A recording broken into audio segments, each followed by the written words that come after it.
ಮಾನ್ಯರೇ, ಕಳೆದ 3 ವರ್ಷಗಳಿಂದ ಸಾಮಾಜಿಕ ಜಾಲತಾಣದಲ್ಲಿ ನನ್ನ ವಿರುದ್ಧ ಸುಳ್ಳು ಸುದ್ದಿಗಳು ಹರಡುತ್ತಿರುವ ಬಗ್ಗೆ ನನ್ನ ಸ್ಪಷ್ಟನೆ. ನನ್ನ ಮಗಳು ನಿಶಾಳ ತಾಯಿ ವಿಚ್ಛೇದನ ಪಡೆದು ಸುಮಾರು 25 ವರ್ಷಗಳೇ ಕಳೆದಿದೆ. ಅವಳಿಗೂ ನನಗೂ ಯಾವುದೇ ಸಂಬಂಧವಿರುವುದಿಲ್ಲ. ಆದರೆ ಇತ್ತೀಚಿನ ದಿನಗಳಲ್ಲಿ ನಿಶಾ ಅವಳ ತಾಯಿಯ ಜೊತೆಗೂಡಿ ತೊಂದರೆ ಕೊಡ್ತಾ ಇದ್ದಾಳೆ.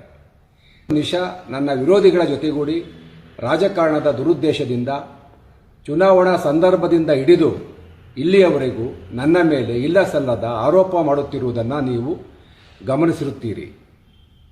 ಇದರ ಮುಖಾಂತರ ಸಾರ್ವಜನಿಕವಾಗಿ ಅನುಕಂಪ ಗಿಟ್ಟಿಸಿಕೊಳ್ಳುವ, ನನ್ನ ತೇಜೋವಧೆ ಮಾಡಿ ಸಮಾಜ ದೃಷ್ಟಿಯಲ್ಲಿ ನನ್ನನ್ನು ಕೆಟ್ಟವನಾಗಿ ಬಿಂಬಿಸುವ ಪ್ರಯತ್ನ ಅವಳದು. ಸಾರ್ವಜನಿಕ ಬದುಕಿನಲ್ಲಿ ಕಳೆದ 30 ವರ್ಷಗಳಿಂದ ಹಲವಾರು ರಾಜಕೀಯ ಏಳುಬೀಳುಗಳ ನಡುವೆ ಜನಸೇವೆಗೆ ನನ್ನನ್ನು ನಾನು ಅರ್ಪಿಸಿಕೊಂಡಿದ್ದೇನೆ. ಜೊತೆಗೆ ಮಕ್ಕಳ ವಿಚಾರದಲ್ಲಿ ಒಬ್ಬ ಜವಾಬ್ದಾರಿಯುತ ತಂದೆಯಾಗಿ ನನ್ನ ಕರ್ತವ್ಯವನ್ನು ನಾನು ಮಾಡಿದ್ದೇನೆ.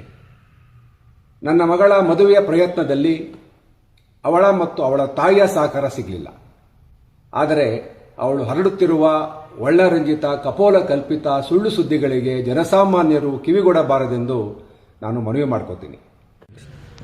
ಇನ್ನು ನನ್ನ ಕುಟುಂಬ, ನನ್ನ ಹೆಂಡತಿ ಶೀಲಾ ಒಬ್ಬ ಗೃಹಿಣಿಯಾಗಿ ನನ್ನ ಪೋಷಕರ ಯೋಗಕ್ಷೇಮವನ್ನು ನೋಡಿಕೊಂಡು ನನ್ನ ಕಷ್ಟ ಸುಖದಲ್ಲಿ ಭಾಗಿಯಾಗಿ ಸಹಧರ್ಮಿಣಿಯಾಗಿ ಒಂದು ಸಾಂಸಾರಿಕ ಜೀವನವನ್ನು ನಡೆಸುತ್ತಿದ್ದು, ಅವಳ ಮೇಲೆ ಕೂಡ ವ್ಯವಸ್ಥಿತವಾಗಿ ಅಪಪ್ರಚಾರ ನಡೆಯುತ್ತಿದ್ದು, ಸತ್ಯ ಅಸತ್ಯತೆ ತಿಳಿಯದೆ ಸಾರ್ವಜನಿಕರು ತಪ್ಪಾಗಿ ಅರ್ಥೈಸಿಕೊಳ್ಳಬಾರದೆಂದು ಮನವಿ ಮಾಡಿಕೊಳ್ತೇನೆ.